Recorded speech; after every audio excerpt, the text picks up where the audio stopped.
Good morning guys. So ngayon ay ready na tayo guys no kasi pupunta po tayo dun sa pinagpakainan ng baka guys para ilipat po natin yung mga inalagaang baka ng ano ko guys ng papa ko.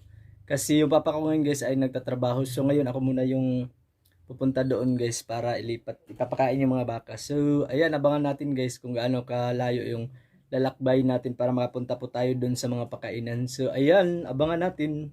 So ngayon guys ay simulan na tayong ano guys na maglakad. So dito na tayo sa may mga pinyahan guys. Taniman ng pinya. Laban lang tayo sa ano guys, sa init. Kasi sanay naman tayo ganito lagi yung ano guys, yung parang routine. Ganito lagi yung ano dito sa bukid. Yan. Kaya nag-ano ko dito, nakapag-jacket.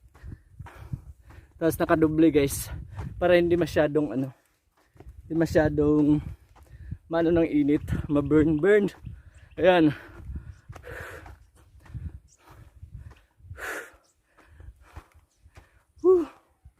Wala talagang ano dito guys, puno dito sa may mga pinyahan oh. Wala talaga. Napakalawak to guys oh, sobrang napakalawak 'yan. Lawak ng ano, taniman ng pinya. Kaya lakad lang tayo. At ngayon guys ay malapit na tayo sa taas. Paakyat na tayo dito sa ano guys, sa tuktok. Dito na tayo sa tuktok. May mga bunga na yung mga pinya guys oh. Simulan na magbunga yung mga pinya nila dito.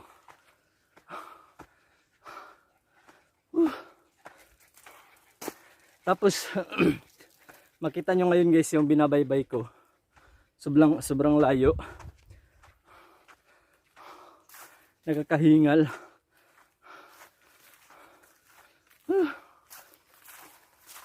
Ayan. Dito na tayo sa taas. Diyan ako dumaan guys. Kapagod talaga.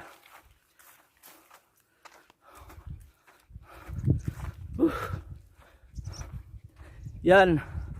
As you can see guys, sobrang lawak. Ayan. Yan. Pinyahan to. Sobrang lawak. Ayan. So dito na tayo sa taas. Maganda dito sa ano guys, sa tuktok. Oh. As you can see, sobrang ganda.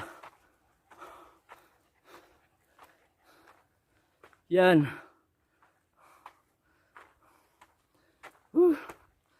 Yung kasama ko lang dito yung mga aso. Yan. 3 lang yung sumama. Inis. So finally guys, nandito na tayo sa pakainan ng mga baka guys. So andun lang yung baka guys, mga baka. So, 2 lang yung lilipat ko. So andun lang. So kaya ngayon silong muna tayo dito. Kasi may nakita ko ditong ano guys, bunga ng bayabas. Oh, maraming bunga guys oh. Kasi pag hinugan na yung mga bunga ng bayabas guys, ang lalaki pa nila oh. Sobrang dami. Dami. So pipitas tayo dito guys at saka kakain tayo ng bunga ng bayabas. Ito guys oh. Diba ang daming bunga? Ayan, ang daming bunga sa taas. So ayan. Yan po yung pakainan dito guys o dito. So ngayon hindi na natin po ipapakita yung baka. Kasi tawag dito lang tayo muna. So ayan guys, that's all for this video. Thank you so much guys. Pa-share naman ako ng vlog natin guys. Thank you, maraming salamat.